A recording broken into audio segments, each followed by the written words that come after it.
प्रबंधन के इस रूप को अपनाते हैं।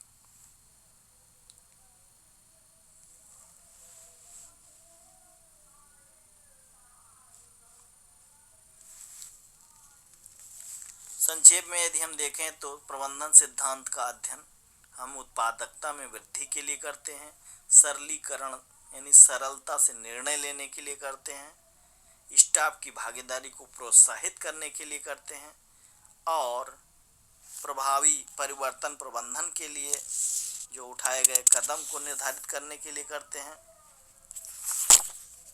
संस्थान की संस्कृति को समझना इसका उद्देश्य है। संवाद एवं वार्तालाप को महत्वपूर्ण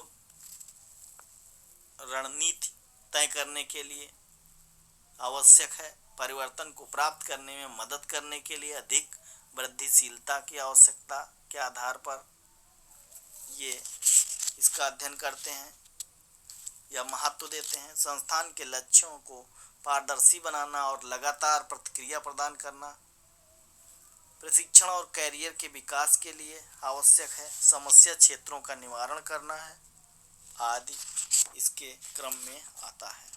यानी जो महत्वपूर्ण उपलब्धियां हैं प्रबंधन सिद्धांतों का या उसके अध्ययन का ये सब है। कौन कौन से? जैसे सरलीकरण करना, कार्य प्रणाली को उच्च करना, स्टाफ की भागीदारी तय करना, प्रभावी परिवर्तन में कदम के लिए कदम उठाना, उत्पादन में वृद्धि सबसे महत्वपूर्ण है, संस्कृति संस्थान की को समझना हो, संस्कृति को उसके समझना हो, वार्तालाप आदि करना हो, संस्थान के विकास के संबंध में परिवर्तन लाना हो, संस्थान में कुछ नवाचारिक व्यवस्था जारी करनी हो तो, संस्थान के लक्ष्यों को पारदर्शी बनाना हो तो, प्रशिक्षण और कैरियर विकास के लिए और समस्या क्षेत्रों के निवारण से संबंधित उपलब्धियां महत्वपूर्ण हैं। एक बार हम सिद्धांत को फिर देखते हैं तो जो प्रबंधन के लोकप्रिय सिद्धांत हैं वो कौन कौन से हैं?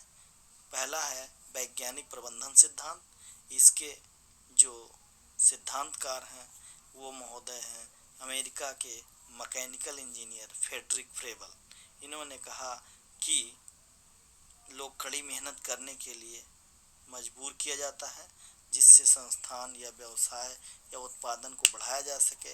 ये उचित तरीका नहीं है। इसके बजाय उन्होंने कहा कि तकनीकी में उत्पादकता बढ़ाने के लिए कार्य को सरल बनाने की ज़रूरत है। इन्होंने कहा कि पैसा कार्य करने के लिए महत्वपूर्ण प्रोत्साहन था पहले, यही वजह है कि उन्होंने उचित दिन के लिए उचित कार्य के लिए उचित मजदूरी की अवधारणा विकसित की। दूसरा सिद्धांत है जो लोकप्रिय है वो प्रणाली प्रबंधन सिद्धांत। यानी इन्होंने कहा कि व्यवसाय के जो मानव शरीर व्यवसाय जो है वो मानव शरीर की तरह उसमें कई घटक होते हैं और उनमें सामंजस्य तालमेल आदि रखना आवश्यक हो। जहाँ जरूरी हो एक दूसरे का संग हो, जहाँ न जरूरी हो वहाँ वो फ्री रहें, इसी को अन्योन्याश्रय कहा गया। और विभिन्न प्रणालियों के बीच में अंतर संबंध हो, ये बात इन्होंने बताई।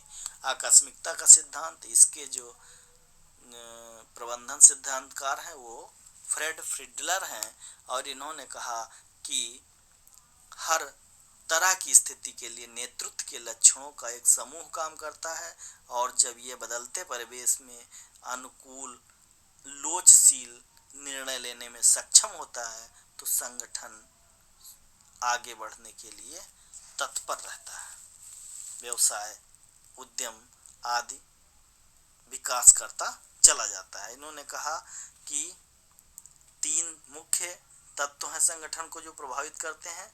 एक संगठन का आकार है, दूसरा नियोजित की जाने वाली तकनीकी है और तीसरा नेतृत्व की शैली है।